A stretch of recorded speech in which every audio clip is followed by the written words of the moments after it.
jaartiitu jaartitii takka osoo karaa deemtuu makiinaan karaa walakkatti duraa baddeem. Irraa buutee karaarra dhaabbattee makiinaa biraatiif harka lulti.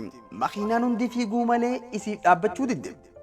Osoo akka dhaabbattuu sa'aan meeqarra dabarte. Booda roobni jiirkaan kun dhufee shaa je'ee itti roobuu jalqabe. Yaaboo haala kanaan wayina dukkanaawaa dhiiroo jettee isii sodaan addaatuun harkaa qabdu makiinaan dullattiin takka dhuftee dhaabbatteef.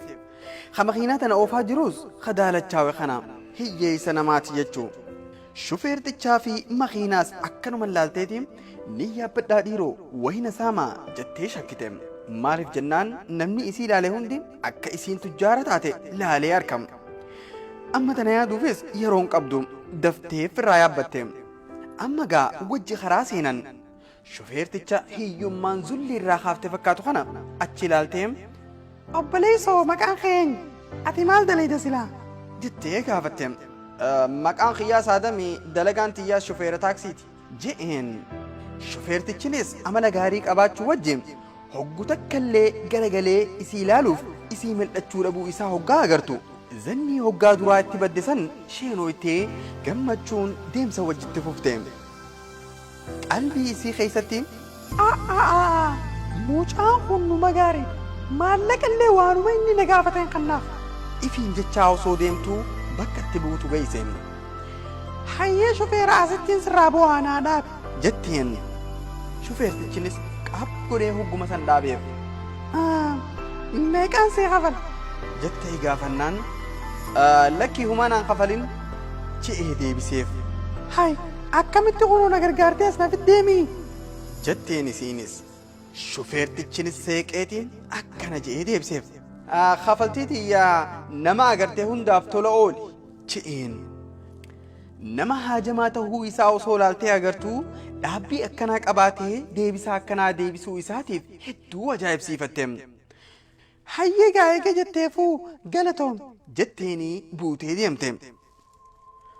Achumaan koffishoop karaarra jiru tokko meeyxee buna siinii takka ajajatte. Hojjettuunis buna fiddee dhiyeessisteef. Hoggaachi ilaaltu hojjettuun buna dhiyeessiteef tun garaan isii dura deemee jira. Fuulli isii nama dadhabbii addaa qabu fakkaatti. Kana gaafattee maali obbalii laaftee jirta fakkaata jetteen. Isiinis shayxeen amma dhalaafumaa naan hafne jetteen ilmoo garaa jirtu baantee. Hay duuba maaliif boqonnaan goone jennaan. Wacii dhalaaf na barbaachisu shaffanuufiin asit deddeebi'ee hojjechuuf dirqame jetteen. Hoggaa tana jaartiin tunis buna dhugdee maallaqa gatii bunaa san 10 gahutti kennite. Dalayduun tunis maallaqa kana sharaftee deebisaa isiif kennuudhaaf achi kutte. Sharafa deebisaa isii qabattee hoggaa dhuftu gamaa gamana laaltee jaartii tanachii dhabde. Hoggaa miiza gallaaltu xalayaa takkaatu barraawee ta'a. Deebisaan kennaa keeti siifiin dhiisee fudhu jettee barreessitee fi kutte. Dalayduun tunis hedduu gammaddee hoggaa waraqaa garagalchitu jecha biraa maan harkin ammaas. Ilmoo dhalattuufis miiza kana jalaan kaa'ee jetti. Hoggaa tana daranuu gammachuu keessaaf qabuu dadhabdee imimmaan dhawuu gootee lolaaste. Hoggaa gajjattee ilaaltu maallaqa hoggaa dhalte baatii jaawwacii godhattu keessaaf gammachuu keessaa imimmaan qabachuu dadhabde. Deemtee hujii isiitirraa hayyama boqonnaa gaafatte.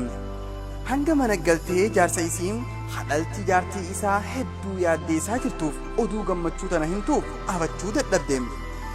Amma daftee hoggaa mana galtu fiigee jaarsa isii yaamte. Jaarsinis arra isaa jaartiin yeroo tanaan na yaamte dhiiroo dhalaaf kaate je'ee dafeetti dhufe. Dubbiinis akka inni yaadee miti tanuma gammachuun galata rabbiif galchaa fiigee isa hammattu arge. Abshir yaa Adam khayya rabbiin nu fure jetteen.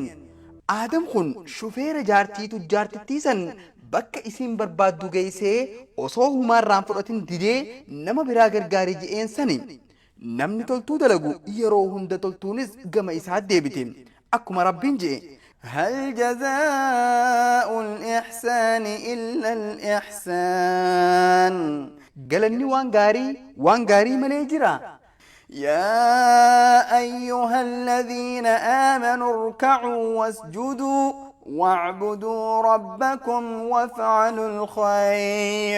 وافعلوا الخير لعلكم تفلحون.